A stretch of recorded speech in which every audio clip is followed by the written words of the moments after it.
An hour and a half. That's how long they made him wait before everything changed. The glass doors of Highland Crest Bank slid open, releasing a stream of crisp, conditioned air onto the sunlit sidewalk. Inside, the sharp scent of freshly brewed coffee mingled with the subtle polish of mahogany and leather, creating an ambience of quiet power and exclusivity. Every detail of the bank's lobby's sleek glass partitions, gold accents catching the light, was designed to impress, to remind anyone who entered that money wasn't just stored here, it lived here. Dorian Bennett stepped in, adjusting the feet of his tailored blazer. He wasn't nervous. He had built much, signed too many deals, and proved himself in enough boardrooms to know it belonged anywhere. He just needed them to see it. His appointment was at 11 a.m. sharp. No reason to expect anything but professionalism. The receptionist, a woman with a meticulously pinned bun and a demeanor of studied indifference, barely looked up as he approached. Her nameplate read Melissa. "Welcome to Highland Crest Bank," she said, voice clipped and mechanical. "Do you have an appointment?"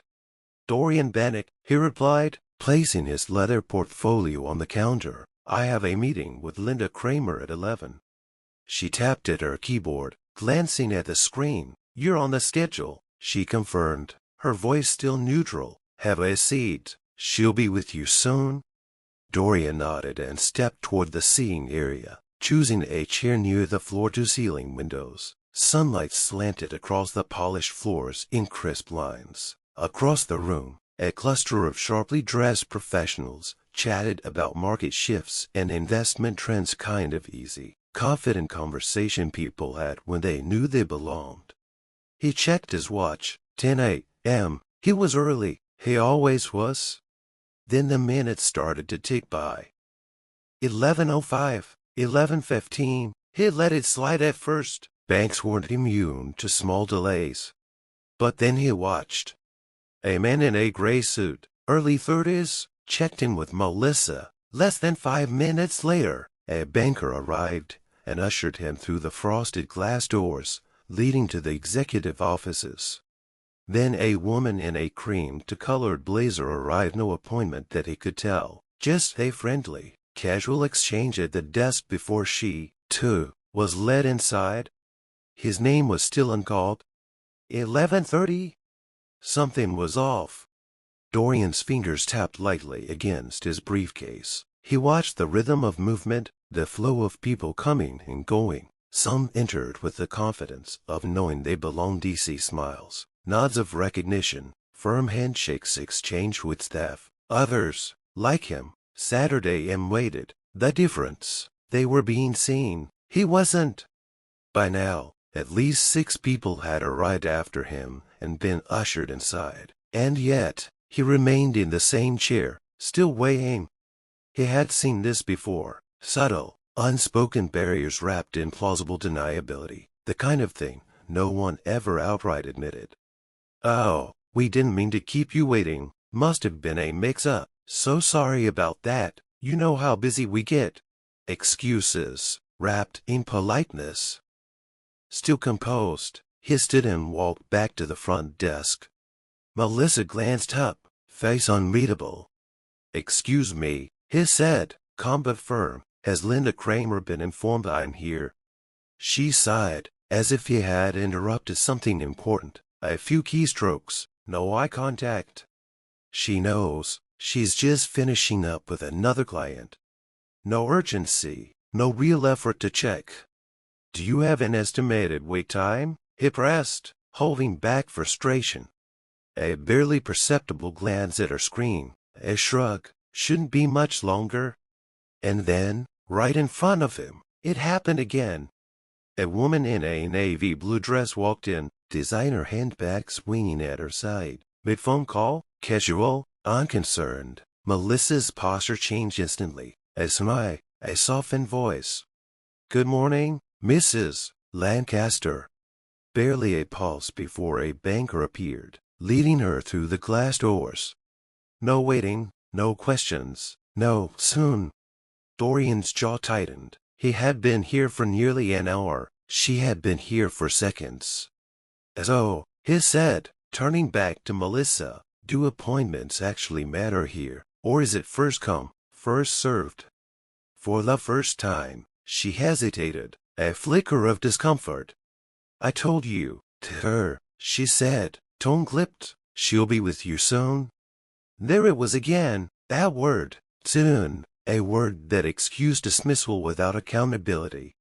Dorian glanced toward the frosted glass doors. He could have let it go, could have Saturday back down and waited another half hour, pretending this wasn't happening. But this wasn't about time.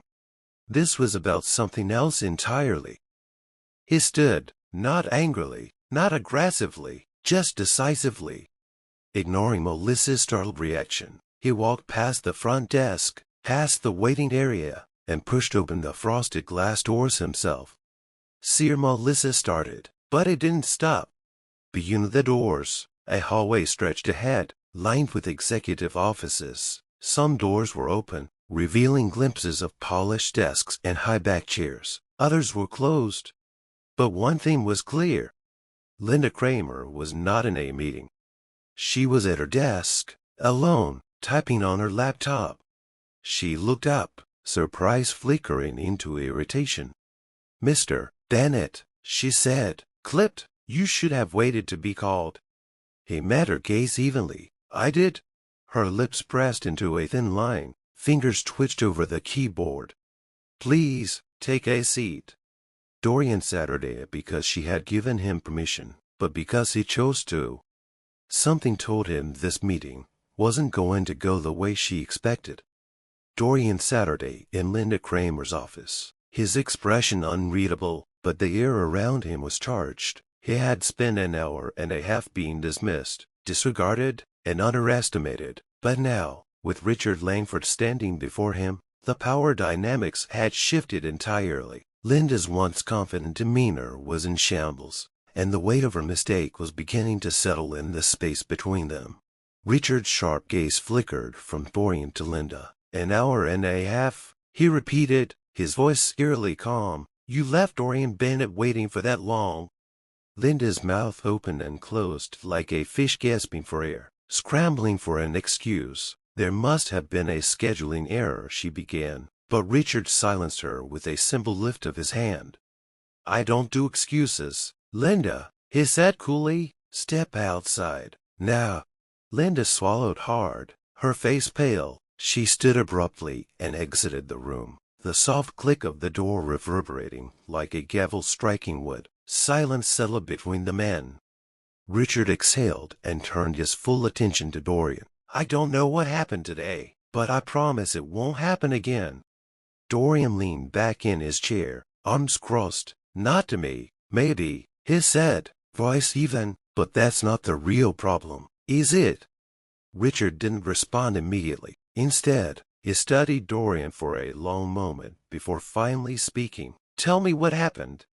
Dorian laid it all out. The dismissal, the constant stream of people getting ushered in while his Saturday in that lobby being ignored, the way Melissa's demeanor shifted depending on who walked through the door, the unspoken but unmistakable message that some people were deemed more important than others. Richard listened without interruption, but the lines around his mouth tightened. When Dorian finished, a heavy silence filled the room. Finally, Richard exhaled. "I appreciate you telling me," he said, running a hand down his face. "And I'll be honest, I'm furious." Dorian raised an eyebrow. "Why?" Richard let out a humorless chuckle. "Because this is the kind of thing that destroys reputations. We've worked hard to build this bank's credibility, and now, thanks to one person's poor judgment, I have to fix a mess I didn't even know existed." He turned to one of the executives standing nearby. "Linda is to be removed from the floor immediately. We'll deal with her later." The man nodded and stepped out. Richard turned back to Dorian. "Your loan application, I assume, is solid." Dorian tapped his briefcase. "See for yourself." Richard took the folder and flipped through it, his frown deepening. He barely made it past the first few pages before shaking his head. This shouldn't have even been a question.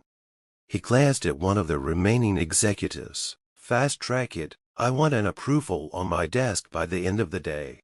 Dorian raised an eyebrow. Just like that? Richard met his gaze. You should have had it 2 hours ago. I'm fixing the mistake. Dorian knew this wasn't about generosity. It wasn't even about making things right. It was about control, about containing the damage before it spread beyond these walls. And Dorian understood that game better than anyone. But he wasn't about to let Richard off the hook so easily. I'll accept the approval, he said, standing, but fixing this for me doesn't fix the real issue.